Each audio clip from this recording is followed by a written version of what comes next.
But then you dove into an angle with Alberto Del Rio, right? Alberto on immigration. Right. And we kind of started that line of thinking. And here's another story. WrestleMania 29 in MetLife Stadium in New Jersey. Yeah. Me and Jack go out there against Alberto Del Rio. Rio, yes. For the U.S. title. I guess it was U.S. title, wasn't it? I think so. Or some kind of title. Some title, yes it was. And then we got beat again. So we go back in the back, and I'm sitting there in the big viewing area, you know, the big screen TV, and I'm sitting there talking to somebody, and I see Donald Trump walk in with his two sons and Ivanka.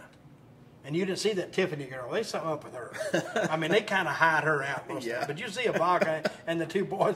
But Tiffany, there's something going on there. I don't know what happened. But and then I see him walk in, and I see him just go off wherever he's going. And I go back like I'm talking to you, and all of a sudden, about 5 minutes later, I feel like this on my shoulder. I look up. That's Donald Trump. And he says, I heard your promo. It's great. It's great. It's huge. Thank you very much. You know, and he shook my hand, and he left. And his hands are pretty big? They're pretty big. Okay. So, just but I didn't know it. But when he's walked away with my gimmick. He walked away with We the People. And all Make America Great Again was We the People on steroids is all it was. Did you do the same thing with Jack Swagger? Did you pull that shit wait with a minute, him? let me tell you something about Swagger. Swagger is a bad driver. No. God. You know how many times he almost got me killed? No. At least 3 or 4 times. Okay. One time we was in this Mississippi town after Raw, I think, I don't know. And it was kind of raining, and we left. We was on 3rd, 4th, whatever. So we left wherever we was going. And he's like this. Let me show you. This is what he does. I don't think that's safe. Yeah. No kidding. So anyway, we it was raining, and I think it was in Mississippi, Biloxi, I think. Of course. And all of a sudden, I screamed, "Stop!" And he hit his brakes. I swear, a guy was in front of we had an SUV, about this far. And he just looked at us. If I hadn't have told him, he'd have hit him. That's one time. Another time, San Angelo, Texas, we're leaving. And I'm trying to make a call because I got stuck with this hotel bill that he said he had me a deal on. He said it was $156. I thought that was like for 2 nights. Right. It was 1 night. Oh. I said, so I had to pay it. But anyway, I'm trying to figure it out. And he's trying to look at me. And we was on a 4-lane, you know. And all of a sudden, I said, look out. And there was a truck coming right at us. He was on the wrong side of the road. We had about 3 more seconds he'd have hit us. Well.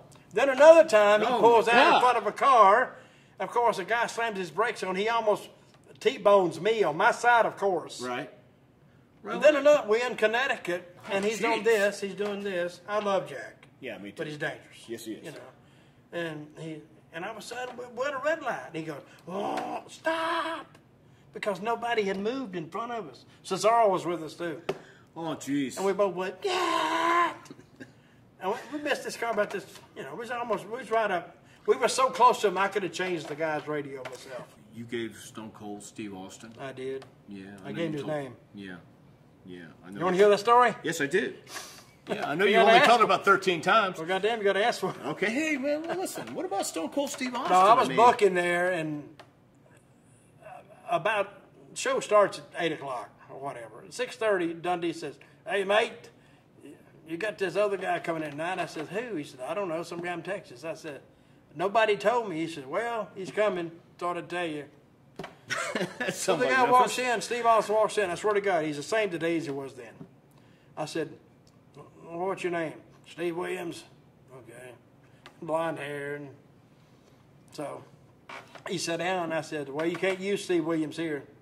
"Why not?" I said, "Well, somebody else is using Steve Williams." "I don't know why the fuck not. That's my name." Hey, I just met this kid a minute, and we're already like in a dispute, argument. You have that effect on people, Dutch. That's my name, Steve Williams. I said, "Well, they got a Dr. Death Steve Williams. You can't have 2 Steve Williams. It's like having 2 Willie Nelsons, 2 Johnny Cash. You can't do it. Think of a name. I got to go and do something." So what I actually went and Yeah, of course. We know. Had Yes. a few slammed him down. Yeah.